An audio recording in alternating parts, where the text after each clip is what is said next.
नमस्कार विद्यार्थियों। आज मैं कक्षा 11 के पद्य विभाग के पाठ 6 चंपा काले काले अक्षर नहीं चिन्हती काव्य पढ़ा रही हूँ, जिसके रचयिता हैं त्रिलोचन। इनका मूल नाम वासुदेव सिंह है। इनका जन्म सन 1917 चिरानी पट्टी जिला सुल्तानपुर उत्तर प्रदेश में हुआ था।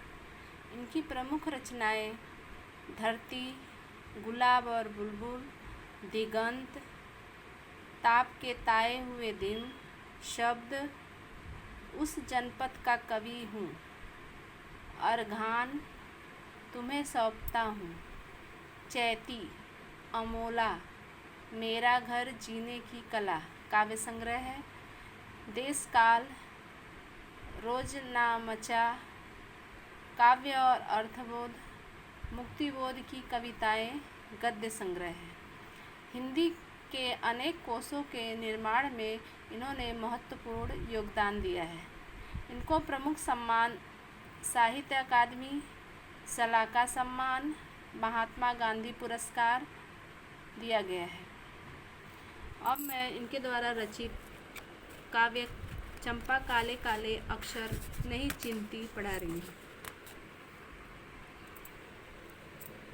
चंपा काले काले अक्षर नहीं चिन्हती।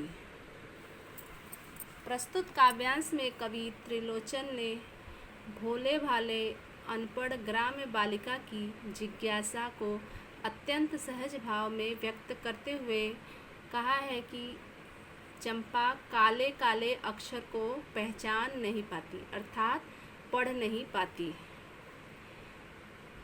मैं जब पढ़ने लगता हूँ वह आ जाती है। आगे कवि कह रहे हैं कि जब ये पढ़ने बैठते हैं तो वहाँ पर चंपा आ जाती है और खड़ी खड़ी चुपचाप सुना करती है, और जब ये पढ़ते हैं तो वह खड़ी खड़ी वहाँ पर चुपचाप वह सुनती रहती है। उसे बड़ा अचरज होता है, यह देखकर उसे आश्चर्य होता है। इन काले चिन्हों से कैसे ये स्वर निकला करते हैं। आश्चर्य उसे इस बात की होती है कि ये काले काले चिन्ह, अर्थात काले अक्षर उसे चिन्ह के समान लगते हैं, क्योंकि वह अनपढ़ है। अनपढ़ लोगों के लिए काले अक्षर भैंस के बराबर होते हैं, इसलिए उसे ये नहीं समझ में आता कि ये काले काले चिन्हों में जो है ऐसे शब्द या फिर विचार, प्रसंग, गीत कैसे निकलते हैं, इसलिए वह आश्चर्यचकित होती है। चंपा सुंदर की लड़की है।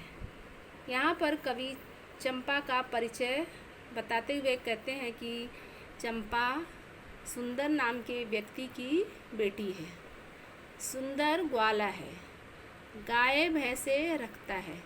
और आगे बता रहे हैं कि जो सुंदर नाम का व्यक्ति है वह एक ग्वाला है और उसने गाय भैंसे पाल रखी है। चंपा चौपाओं को लेकर चरवाही करने जाती है। और चंपा जो आगे इन्होंने बताया कि वह अनपढ़ है, छोटी बच्ची है, वह उसके पिता द्वारा पाले गए गाय भैंसों को चराने के लिए लेकर जाती है। चंपा अच्छी है, चंचल है। आगे कह रहे हैं कवि कि जो है चंपा कैसी है, तब चंपा जो है वो अच्छी है, देखने में अच्छी दिखती है, मतलब उसका उन्होंने रंग रूप का वर्णन किया है। नटखट भी है, और जैसे कि सामान्य तौर पर बच्चे जो होते हैं वो नटखट होते हैं, तो चंपा भी नटखट है, चंचल है। कभी कभी उधम करती है, और कभी कह रहे हैं कि वह कभी कभी जो है थोड़ी जो है उत्पात भी मचाती है, लेकिन रोज़ रोज़ ऐसा नहीं करती। वह चंचल है लेकिन ज़्यादा उपद्रव नहीं मचाती। कभी कभी वह कलम चुरा देती है, और कभी जब ये कुछ लिखने बैठते हैं तो वह आती है और इनके कलम को चुरा देती है। जैसे तैसे उसे ढूंढकर जब लाता हूँ, और उसे ढूंढने में कवि को बहुत परेशानी होती है, और वह बहुत समय बाद जैसे तैसे उसे ढूंढकर जब वह लाते हैं तो देखते हैं कि पाता हूँ अब कागज़ गायब, और उसके बाद वह उनके लिखने वाले कागज़ को ही गायब कर देती है। परेशान फिर हो जाता हूँ, और कह रहे हैं कि जिससे कवि को बहुत परेशानी होती है, अर्थात है इनके कभी कभी अपने बचपने में वह इनके साथ जो है मस्ती करते हुए इनके कलम को, कागज़ को चुरा देती है, जिससे इन्हें ढूंढकर फिर से लिखने में परेशानी होती है। इसके आगे का प्रसंग मैं अगले वीडियो में पढ़ाऊँगी। धन्यवाद।